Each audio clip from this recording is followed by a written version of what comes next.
Good morning, good afternoon, and good evening, and welcome once again to the 2026 webinar series from the Middle East Forum of Falmouth. I'm Andrew Davis, president of the organization. For those new to the forum, we're a 501c3 nonprofit run 100% by volunteers, founded in 2006, 20 years ago. Over the course of each season, we present a series of talks that represent a broad range of perspectives, opinions, and analysis addressing the complex issues facing the Middle East. Today, via the electromagnetic wonders of the internet, we now have speakers and audience members scattered across the globe. As we all know, the Middle East is in dynamic flux and has been turned inside out by the ongoing war, the closing of what now appears to be two international waterways, and ever-shifting alliances. Dealing with all this is a significant foreign policy challenge for the U.S., among other things. As they say, you can't tell the players without a continuously updated scorecard. Our previous 2026 webinars have focused on the state within Iran, how Lebanon is playing a role in the shifting regional dynamics, Israel's options for a path forward, and the aftermath of the war in Iran. As a reminder, all of our webinars are recorded and available for playback for free at mef.world. I encourage all of you to view these recordings. Our perspective and understanding of the challenges confronting U.S. foreign policy will be broadened today by Ambassador David Satterfield, who will be introduced by my colleague, Lauren Catapon, who herself is a State Department veteran. Lauren will also moderate the Q&A session. Please use the Q&A window on your screen at any time during the talk to pose your question. Do not use the chat window. And with that, over to you, Lauren. Thank you, Andrew. I'm Lauren Catapon, and I am a Middle East Forum of Falmouth volunteer. I'd like to welcome you to a stimulating discussion this evening with our honored guest, Ambassador David Satterfield. For millennia, the Middle East has been the setting for civilizations and conflicts that have helped to shape the course of human history. A proving ground of empires and global crossroads, a laboratory of struggle and impermanent solutions, what happens here seems to matter. So-called great powers usually find themselves engaged here in some sense at some point, and in so doing, find themselves in the global spotlight. As today's distinguished guest has observed, the future of U.S. policy in the Middle East remains one of the most consequential questions in global affairs. Here at the end of what we will remember as the first 6 months of the Israel-U.S.-Iran war, the conflict is not behind us, and its terms of engagement are shifting, frankly, in sometimes ominous ways. But while Iran's strategic position arguably has strengthened both regionally and globally, it's important to observe that we haven't seen a rally around the Ayatollah moment at home. Iranians seem to be of one mind regarding resilience, but not of one mind on how best to move forward, with pragmatism or with extremism. Will Iran be able to capitalize on its improved strategic position? There should be room to acknowledge that for all its seeming blunders, the U.S. is tackling head-on some long-standing major problems that have plagued allies and world affairs. Yet it seems that the United States' strategic position has eroded. President Trump's effort to be a single voice for world policy in the Persian Gulf sometimes saps Americans' and allies' resolve to achieve strategic objectives, which, while seemingly strengthening their resolve to oppose him. Will the United States be able to capitalize on 80 years of world leadership?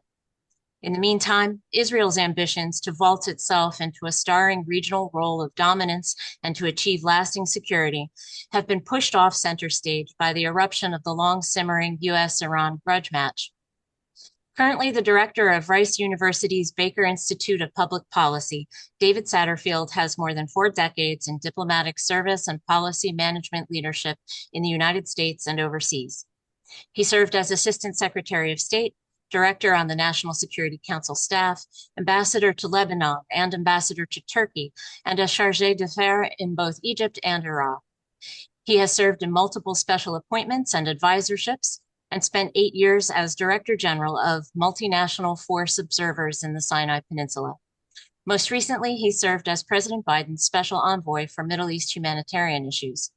This evening, Ambassador Satterfield will explore the difficult choices American policymakers now face about diplomacy, security, and long-term engagement, not only in the Middle East, but more broadly, both overseas and at home, and how this complexity factors into America's future posture in the world. Ambassador, a warm welcome to you. The floor is yours.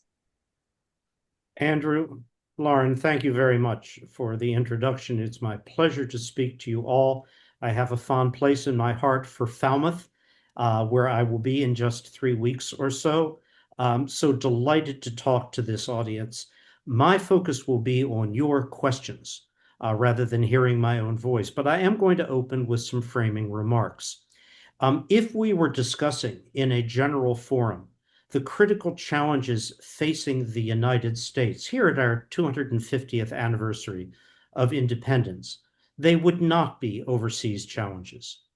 They would be domestic challenges, social, economic, cultural conflicts, the education system, how the U.S. can best compete with many others in the world, but most notably China, which poses its own unique and highly complex strategic challenge to the United States. But while I will weave these themes in, our focus will be on the Middle East. To understand what is happening today, which really does require us to open up with Iran and the now 6-month plus conflict, we have to understand the perfect storm that has enabled the arrival at the point where we are today, where the globe is today, because this conflict, unlike most Middle East regional affairs, is global in its impact because of the closure of the Strait of Hormuz and the possible closure now of the Bab al-Mandeb, if not the Suez Canal as well. So let's talk about that perfect storm, how we got here. There are 3 critical elements we need to look at, and I'll talk about the first 2 that are extrinsic to the United States, then we'll turn to the president and U.S. policy. The first piece of the storm is Russia-Ukraine. The diversion of attention and focus which that conflict has had upon U.S. policymakers, policy executors, European and NATO policymakers, countries around the world has been quite extraordinary. Ukraine did not submit, as was predicted, frankly, both by Vladimir Putin's government and by our own at the time. We made a gross misjudgment. We thought that Ukraine could not resist a Russian military for more than at most 2 months, perhaps 3 at the outside, that the veneer of a pro-Western government would collapse. But both Putin and we got it very, very wrong. Ukraine rallied. Ukraine not only has managed to survive, but in terms of the ground campaign, has been able to achieve quite extraordinary successes. What it cannot do, though, is offset the literal weight of Russian impacts upon the Ukrainian infrastructure, heating, water supply, electricity. This is where Russia believes it can win a war of attrition over time. And for Vladimir Putin, with his absolute command of economy, society, and politics, at least for the moment, if it takes a year, that's fine. If it takes 5 years, that's fine. If 1 million Russians die, as has been the case, who cares? If 5 million die, who cares? That's his calculus. It's an extraordinary weight to bring to bear against even the most vigorous and talented Ukrainian defense. And it is vigorous and it is talented, and we'll weave that in to the Iran conflict and what was understood before this conflict launched and what was not understood about the nature of a modern battlefield. But Ukraine has diverted attention and continues to divert and shift attention. China. China is not a major Middle Eastern protagonist. It has never been. China confines its activities in the Middle East to economics, notably with respect to Iran, where it depends upon Iran for 80% of its crude imports, but also in terms of markets for its own products and obtaining raw materials and resources from the petrochemical industries of the Gulf. But China is not a political player. China has always sought to position itself to be seen as neither for or against any particular party in the region.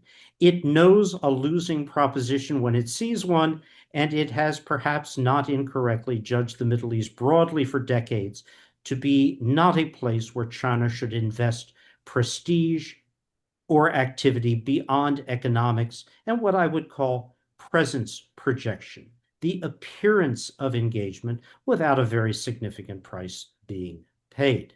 China poses an extraordinary challenge to the United States strategically in terms of its own exceptional investment, particularly over the last 10 to 15 years in R&D, its ability to move, and now quite visibly move, beyond being a quick producer of less expensive goods that were well marketed throughout the world to now an innovator in pharmaceuticals, in high tech, cutting edge technologies in terms of chips, just about at the level of the United States now, and rapidly gaining.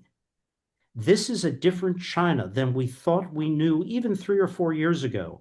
It poses an exceptional strategic challenge to the United States, and one which can't be responded to by sanctions or tariffs alone. It requires our own investment in research and development, our own cultivation of the most talented individuals, both American but also immigrant, who can contribute, as they have in China, to the development of our own competitiveness in these fields. Otherwise, we will predictably fall behind. But that's a topic for another discussion, another day. But let's turn now to those critical factors that created the current Middle East situation. We've talked about the diversion of attention and focus and resources, which the Ukraine-Russia conflict has caused. Let's go to the second contributing part of the storm, which is Israel and its own convoluted coalition government and now electoral politics. For Benjamin Netanyahu, in the political and because of his long-standing trial exposure, personal stakes, Israel has been very much engaged in Iran and towards Iran, in Lebanon, in Syria, and of course in Gaza, in what have been largely expeditionary, quite aggressive presence establishments, the Israeli occupation of portions of Syria outside the 1975 disengagement zone, the presence of the so-called buffer zone with the yellow line in southern Lebanon, Gaza, of course, where between 60 and 70% of Gaza is now occupied by the IDF, with extraordinarily difficult circumstances for the 2 million Gazans confined now to about a third of the previous strip, and towards Iran, what became a quite aggressive promotion in December of last year and February of this year, prior to the initiation of the current conflict on February 28th, of the concept that the Iranian regime was fundamentally fragile, weak, and could be overcome by a combined US and Israeli force. Let's explore that a little more carefully, because it's critical to where we are now, and I think where the president is, not just with respect to Iran, but with respect to the government of Israel and Prime Minister Netanyahu. In January, the Iranian regime, the million-plus security forces of the regime, responded to the weeks of public protests by 24 hours of murder. At least 8,000 Iranians were killed by regime forces in about 24 to 36 hours. It is possible many, many more were killed, but we know of at least 8,000. That put to rest at that moment those public protests. The regime then pivoted, as it often does, to mobilizing themes, appeals to classic Persian nationalism, Persian legend, evocative banners, images, songs, designed to provide a sort of default back from the Islamic regime and its unpopularity to Persian nationalist causes. This was the precursor, the setting to February 28th. The president, our president, believing after the decapitation of the Venezuelan regime, which is to say the removal of two individuals in a several-hour operation, and the yielding of the remaining Venezuelan regime to U.S. diktats, the provision of Venezuelan oil to the United States, the president was reinforced in his own view that only he possesses agency. No other entity, no other individual, no other state has the ability to shape events. He uniquely, by rhetoric alone or by quick action, can change the course of events. That view was not just the product of the Venezuelan experience. It was the product of his own directed assassination, killing of the Qasem Soleimani, head of the IRGC, in his first term. No Iranian reaction. Watching the Israelis strike with pagers, then with bombs and missiles against Hezbollah in Beirut, as well as Iran in 2024, very limited Iranian response.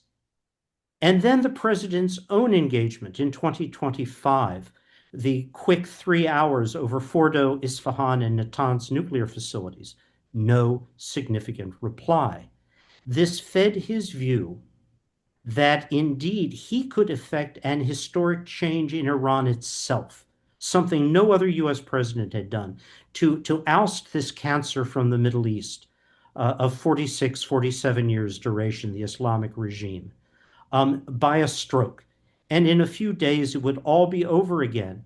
Not regime change, but regime decapitation that would produce a regime which transactionally wished to open itself to business, to economic opportunity. The president believed that his proffer of sanctions relief, release of frozen assets, all of those would draw the Iranian regime in. It was a fundamental error, as was the judgment of Prime Minister Netanyahu and what appears to have been the Israeli intelligence community in believing in February the regime was about to fall. This was not the view, I say this with absolute authority, of the US intelligence community, nor was it the view of any Iranian analysts, whether in the United States or in Europe. All of us saw the regime as solid, not fragmented, and a regime which was fundamentally ideologically united. There are different currents within the regime, as there are in even the most monolithic structures, but they do not present a difference in views. What is the best strategy to preserve the Islamic revolution? What is the best strategy to preserve the regime itself? That's the motivating factor. It was in February, and it remains so today in Iran. We discounted then collectively, and we discount now, the view that there are major splits within the regime. There are different approaches to how the regime should solidify its grip. Some are more pragmatic in their way of dealing with the outside, some more hardline. But we should make no mistake, the regime has a common motivation and a common purpose. Now, that common motivation and common purpose has changed since February 28th. When the war began, the combination of Israeli recommendations, the president's view that he could transactionally remove a few figures from the head of the regime and then offer Iran enormous economic opportunity, normalization, to bring it in, ignoring its ideological character. The meaning of death to the U.S., death to Israel, which is not a slogan, it's a genuine reflection of normative regime belief. We have to add one other factor, which is from the very beginning, Israel and the U.S. did not have the same strategy or objectives. The president saw a quick decapitation, then a proffer to bring this Iranian regime into the world through transactional proffers. What Israel was seeking was a complete elimination of the regime, lock, stock, and barrel. The two were at loggerheads from the very beginning. What did it produce, those opening days of the campaign? Yes, the president is correct in asserting he effected regime change, maybe more than once in Iran, but it was not a regime change that produced a more amenable, less ideological regime. It was quite the opposite.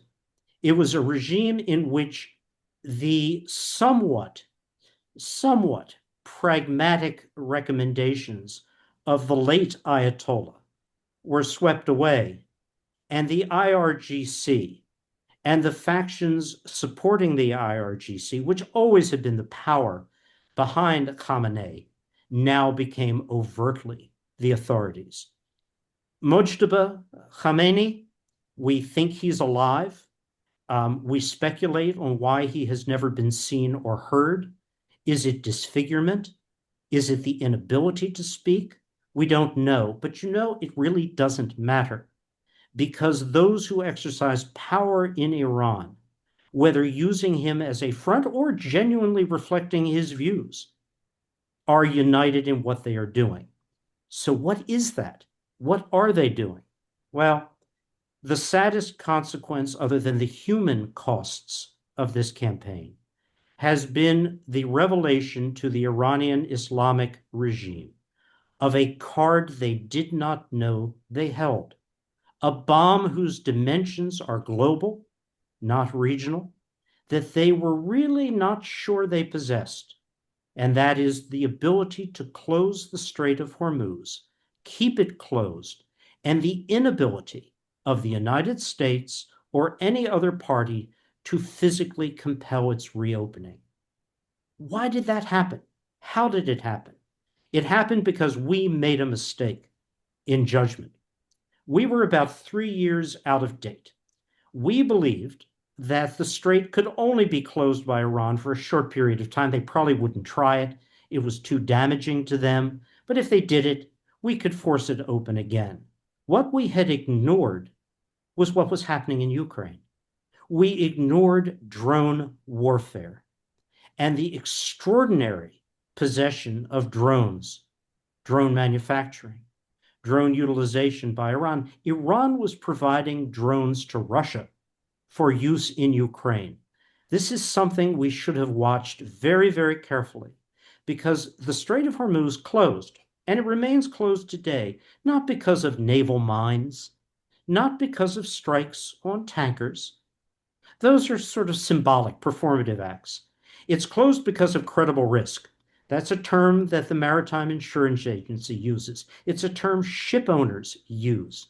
Iran established credible risk through its drone capacity. And the United States validated the substance of that credible risk by our and Israel's inability to meaningfully diminish the credible capacity of Iran to continue to mobilize drones, ballistic missiles as well for that matter, and thus the strait closed and stays closed today. And I'll reinforce for the audience a bit more graphic illustration.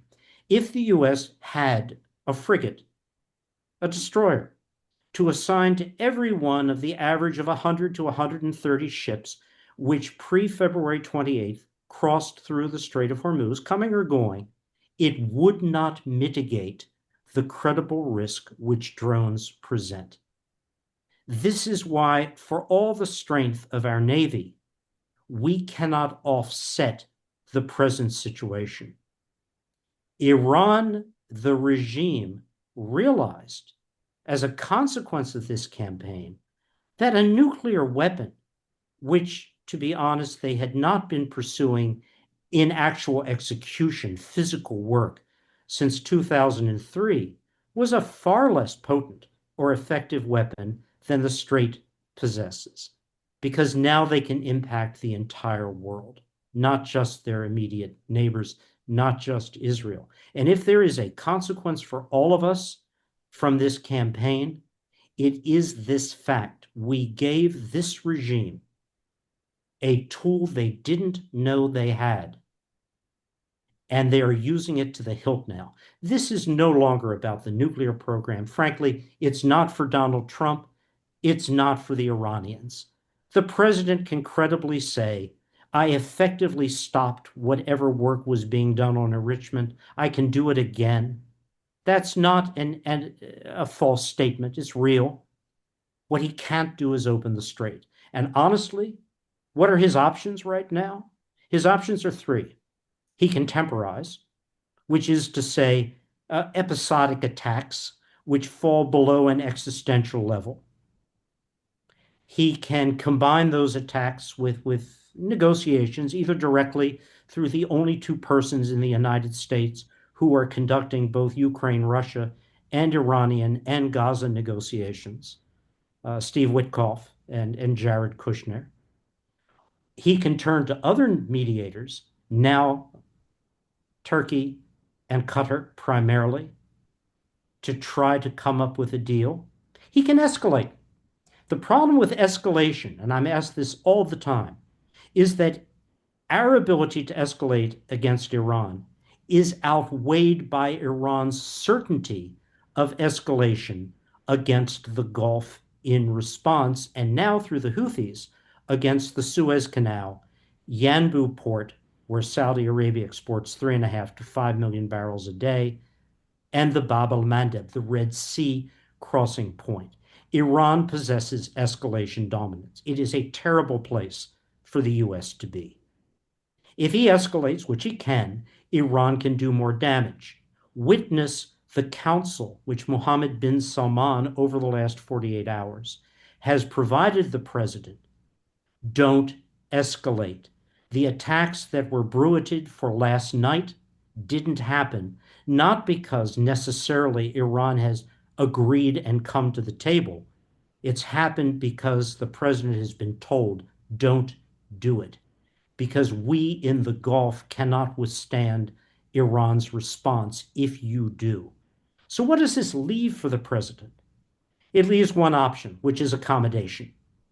The striking of some kind of deal, whether the Gulf likes it or not, which grants to Iran some form of authority, control, recognized position in the strait. And that probably comes with a price, which is service charges, fees, some name that will be given to what is really extraction of tolls by Iran from an unwilling but now compelled world. It is a terrible place to wind up, but it is the product of what I can only describe as this misguided, ill thought through, disastrous 6-month campaign. An Iran which is intrinsically a threatening, murderous regime, an enemy of virtually all of its neighbors, of global Jewry, of Israel itself, blood on its hands of Iranian origin, foreign origin, has been strengthened. And the United States and Israel and the Gulf had been strategically weakened. It is a horrific outcome so far, and we don't yet see the final end to all of this. But we cannot project a happy resolution.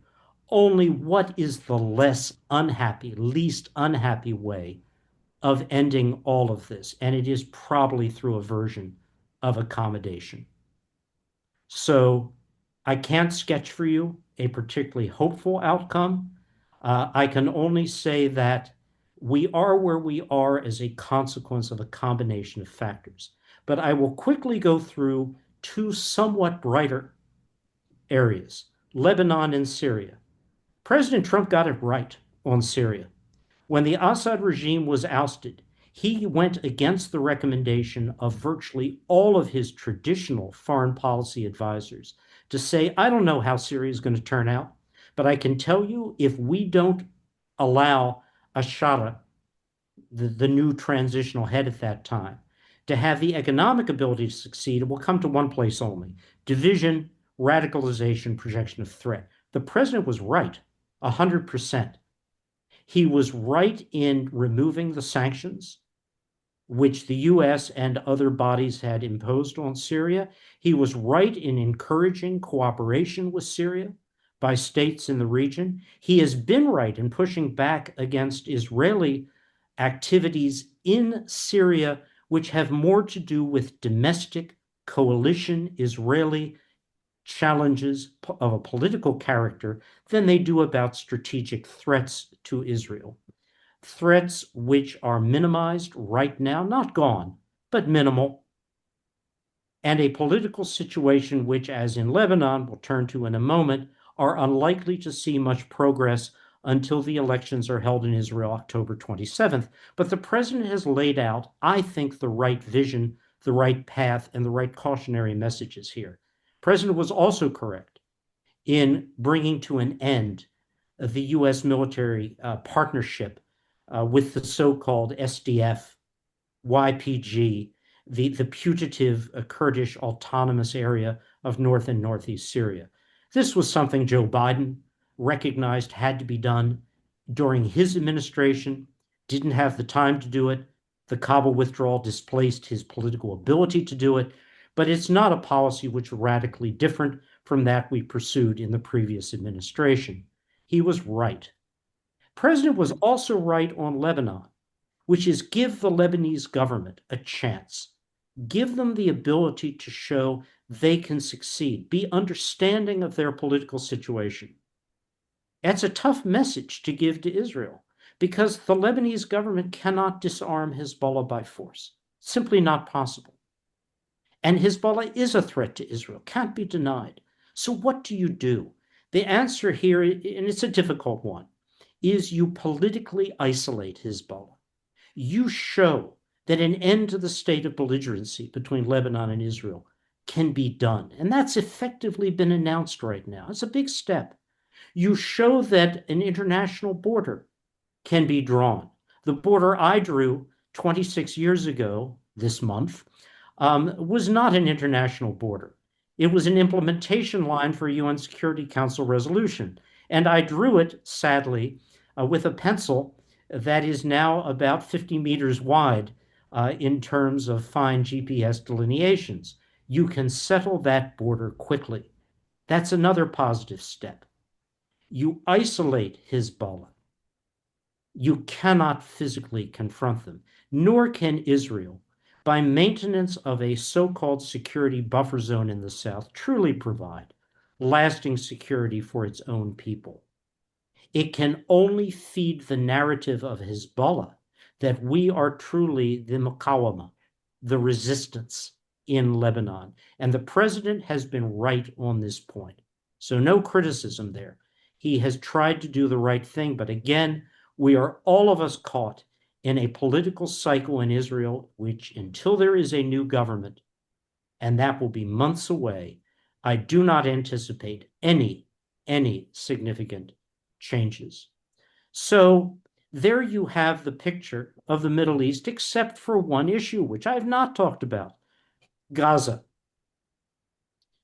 Gaza is misery embodied in a people and a place and a time. 1.9 to 2 million Gazans, the 30% or so of the strip into which they are compacted in absolute misery. And the time is now, as it has been for the past several years. The ability of Israelis to live in genuine peace and security, an absolutely deserved goal, is not going to be advanced by continuation of this situation. The Gazans will not leave. They are not going anywhere. No one will take them. It is in the interests of Israel, as it is of the United States and the world, to provide a more durable resolution in Gaza, one which Hamas does not dictate. Right now, they're the only governing authority for those 2 million people. That shouldn't continue, but it will, so long as this miserable situation of compaction and abject dependence upon the outside world for feeding, for medicine, for food, for water, for everything continues. A hard prescription to make. Hamas murdered 1,300 plus Israelis. That can't be forgotten, shouldn't be forgotten. They would do it again if they had the chance. But this situation does not mitigate that threat. It only perpetuates it and feeds it. So even from an Israel-centric point of view, something else has to be tried. And I know the difficulty of recommending this. Two-state solutions are hard to suggest these days, but tell me what else works that isn't more misery for Israelis, for Palestinians, for the region, more encouraging of radicalization. I don't think you can. So hard as it is to talk about two states, I don't know a better way out of this, or a least damaging way. That's how Yitzhak Rabin, of blessed memory, would have described it. I don't like two states, he would have said, but I can't think of a different, less damaging way for Israel and its population. Final comment to you all. I don't want to project hopelessness. This is a situation like so many others in the world that will change, that will mutate, that will go on in different forms.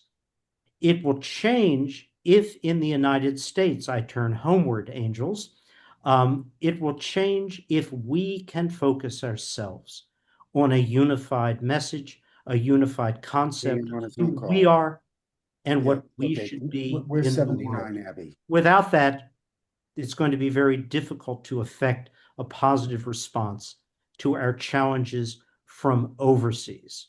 And with that, happy to take your questions. Ambassador, I want to thank you very much for this illuminating talk.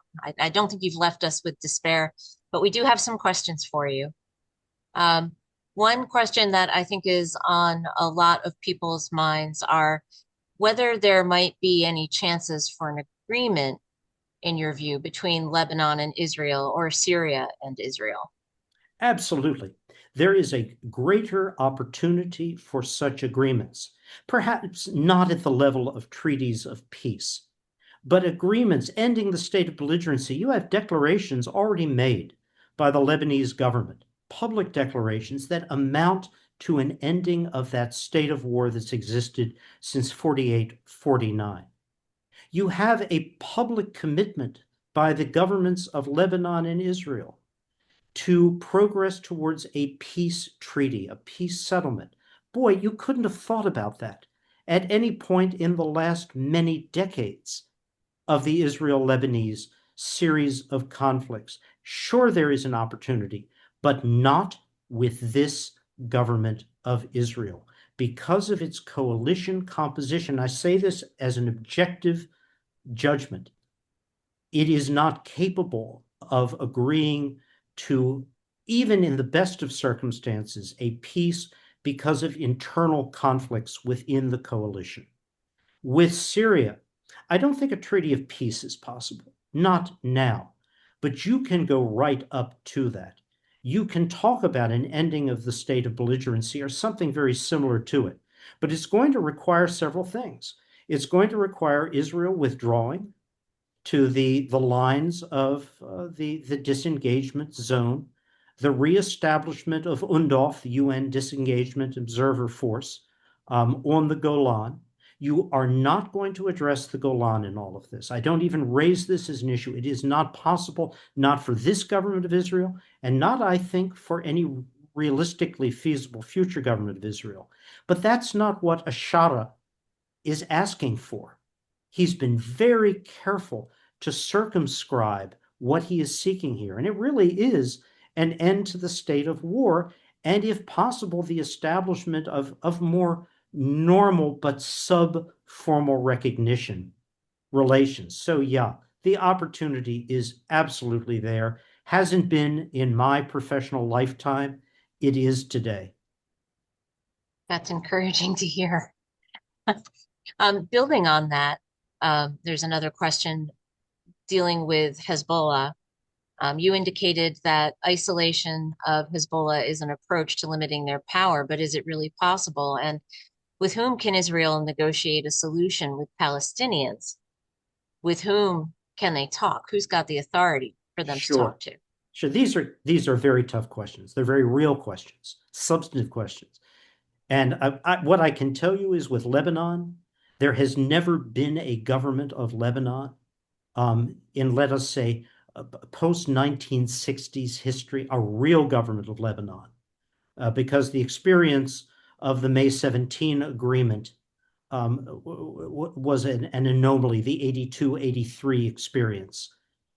You have a government now that says openly Hezbollah has no right to be an armed force, that Hezbollah undercuts the authority of the state.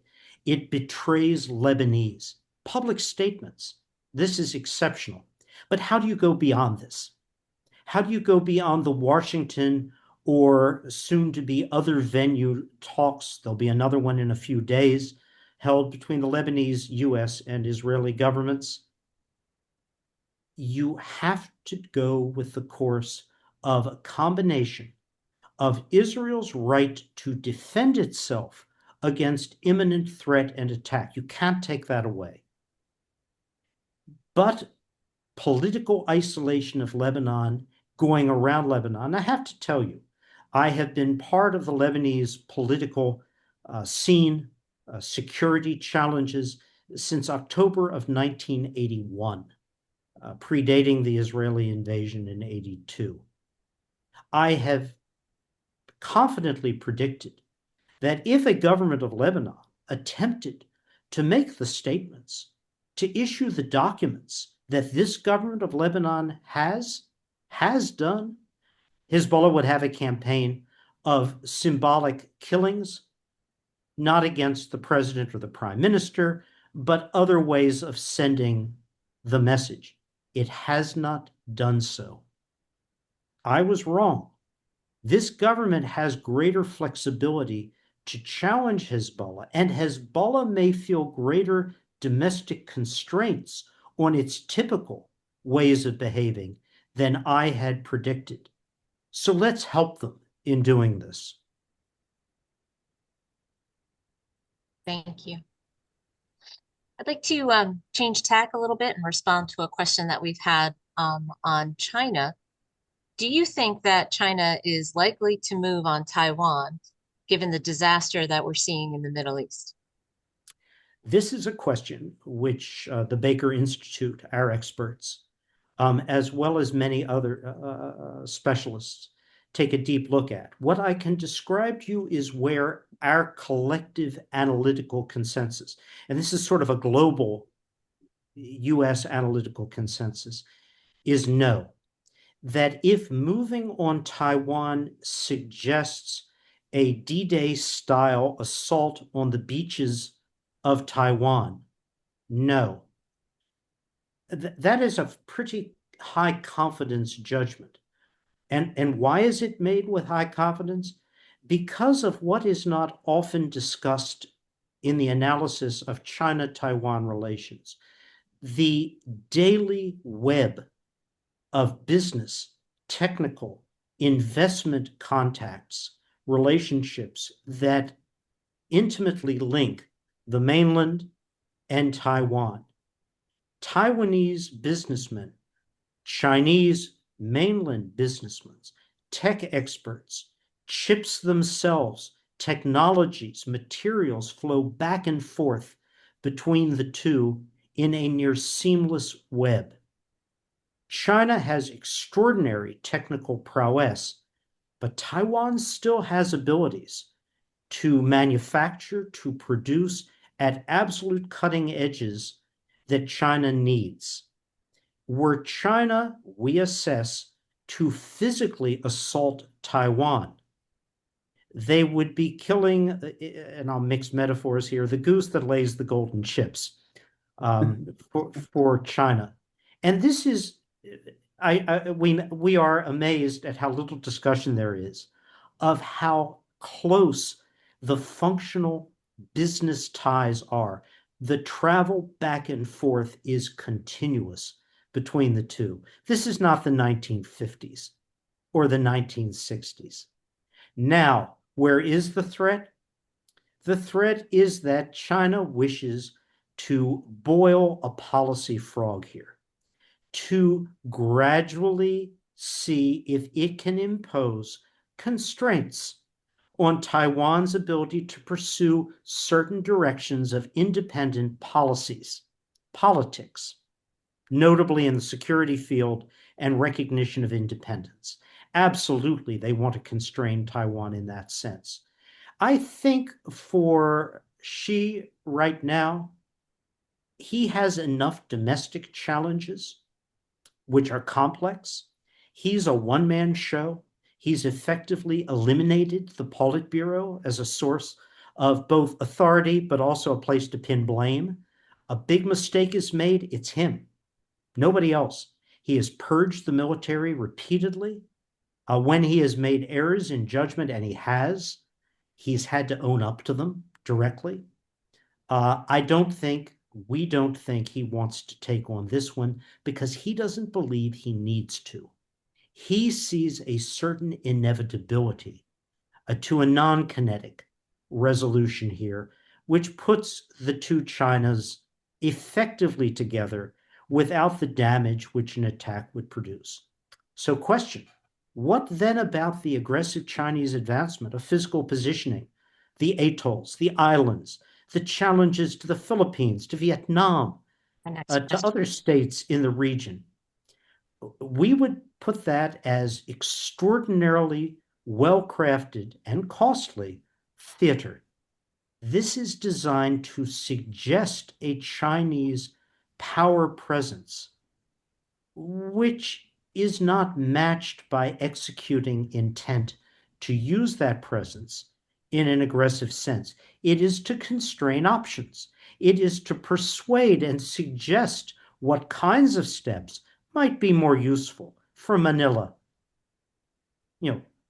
for Hanoi, for others in the region. Helpful suggestions. Suggestions, and to tie the U.S. into a naval competition which is effectively impossible for us to do. So what then would you say is the current status of relations with North Korea and China? And the last thing China wants to see is a collapse of the Pyongyang regime and the flood of millions of starving, largely in a modern world sense, illiterate North Koreans across the reverse flow across the Yalu. They don't want to see this. They would rather see this regime, of which they have no great affection at all, but better it stays stable than confront China with the reality of what would happen if it fell. By the way, this is the position of Seoul as well, for all the rhetoric about reunification, the horror of what the costs would be of having to actually take responsibility for the population of North Korea.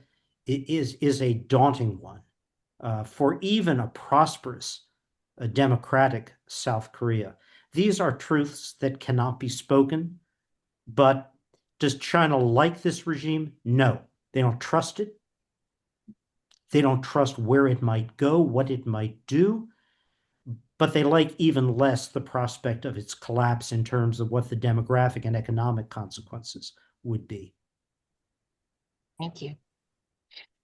We're going to switch back to another Middle East question for a moment. There was a question that we had about who in Gaza can negotiate on behalf of the people that we haven't really talked about, isn't totally answered yet. Would you be willing to take that on? I would, and I will answer the unanswered question from the previous one. Who does Israel have to negotiate with on the Palestinians? Look, there is no denying that Ramallah, the current Palestinian Authority, is decrepit, corrupt, virtually wholly devoid of any popular credibility or stature amongst the Palestinians of either the West Bank or of Gaza. That's a tragedy. The Palestinian people deserved and deserve far, far better leadership than they received under either Arafat, who could never know when to say good enough, and Abu Mazen, who learned all the worst lessons from Arafat about eliminating political competition, suppressing younger generations of leadership, and extraordinary levels of familial and non-familial corruption. So yeah, there are not good interlocutors there, but there are Palestinians who can indeed speak broadly, credibly for the Palestinian people. But those are the very people which governments of Israel, most notably this one, have sought to exclude from any meaningful role. You cannot both attempt to economically, fiscally collapse the PA, the authority, which is the practical policy of the current government of Israel, and expect a credible representative to emerge. Will a new government of Israel take a different position? I think that any different government of Israel that might emerge after the Knesset elections will be much more aggressive in cracking down to Jewish origin violence in the West Bank. That is a common view, not just of external analysts, but of virtually every Israeli analyst I've spoken to. If there's one thing a new government will do, it's that. There will no longer be cultivation, tolerance, encouragement for Jewish violence in the West Bank. It is a terribly disfiguring scar, not just on Israel as a whole, but it is debilitating to the Israeli police and to the Israeli Defense Forces. It's not something they're happy with, having to live with. And I think that will change. But a great outreach to a new PA, first, there has to be the evolution of a new authority. Abu Mazen is quite aged, but no one can predict when change comes or what the change brings with it. Is it credible or not? This is a tough one. Gaza. There are alternatives to Hamas, but right now, Hamas has absolute armed grip over the population. And I'll answer an unasked question. The 15-point plan just announced with great fanfare by the president and the Board of Peace stands no real-world chance of being implemented or executed. It is a combination of a desire to placate the president's desire in the face of the Iran debacle not to be accused of being a loser on his grand Gaza peace as well, coupled with a tolerance for an increased role in and regarding Gaza for Qatar and Turkey. It is not going to be acceptable to Israel, but most importantly, Hamas is not going to seriously disarm. They will not give up the gun in any meaningful sense. So there is a pretty horrific stalemate there. So I'll share with you all quickly a debate within the policy makers abroad and here on what to do. Do you introduce in the midst of this present situation the so-called an NCAG, this new administrative body for Gaza? What happens if you put it in place now? Hamas will use it as a front. They'll continue to operate behind it. This new governing authority will have no clear ability to change the lives of Gazans. Who will support them and with what?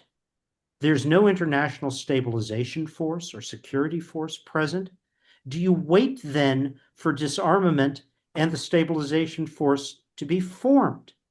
If you do that, you merely prolong and solidify Hamas's ongoing control.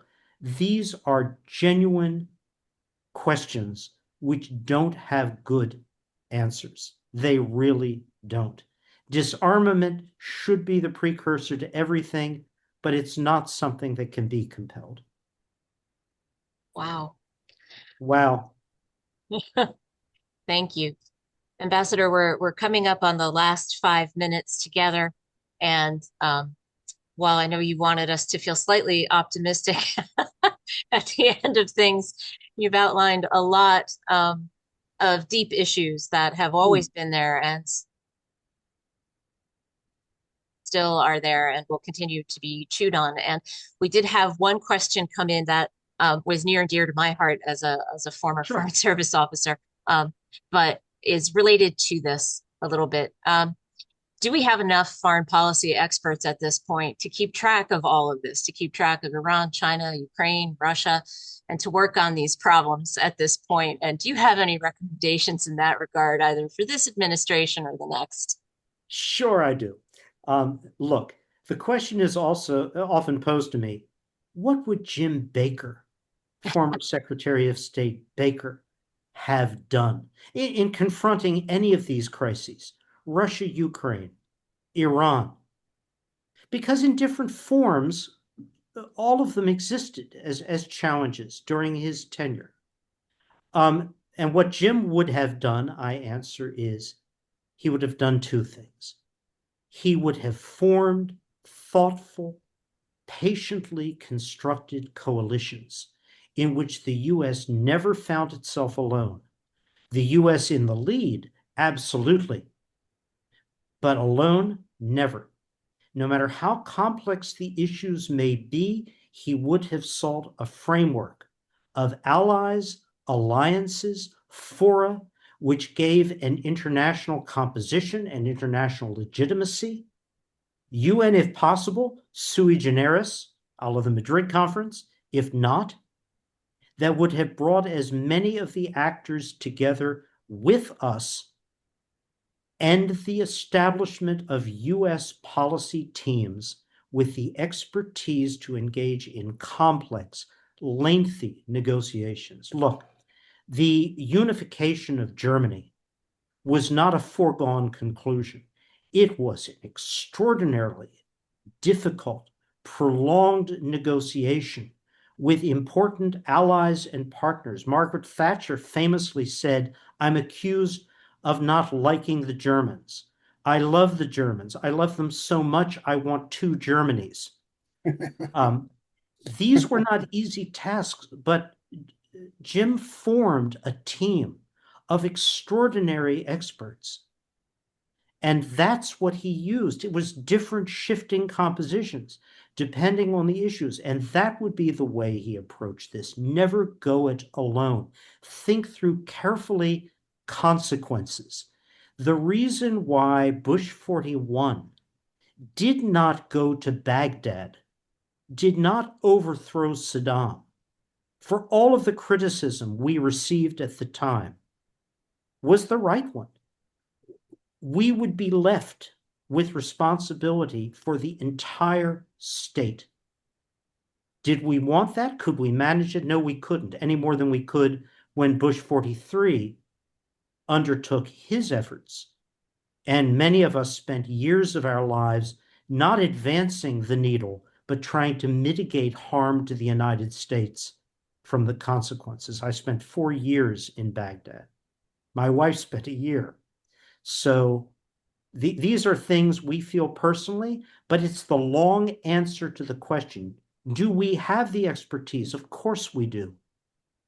Not just in the State Department, but at Treasury, the Atomic Energy Agencies, the Department of Energy. These are extraordinary combinations, collectives of experts, dedicated experts, patriots all, who can be brought to bear.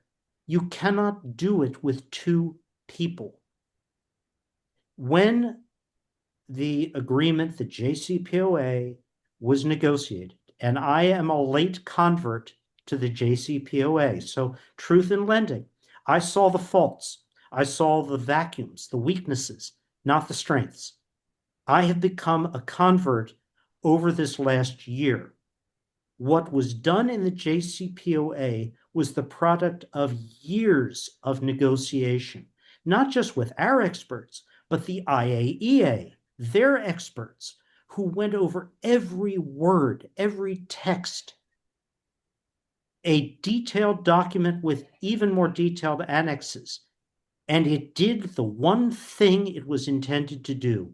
It constrained the enrichment program absolutely with effective monitoring, which even the Trump administration acknowledged had not been violated.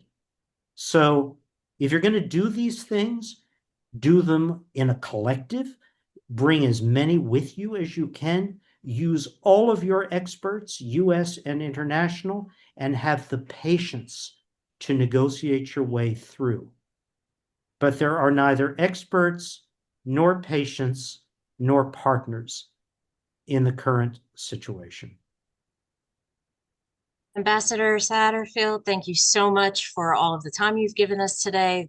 These were incredible comments, and you've given us all a lot to think about. I also want to thank our audience for tuning in. And with that, I will turn it back over to Andrew to close us out. Thank Okay, you. Lauren.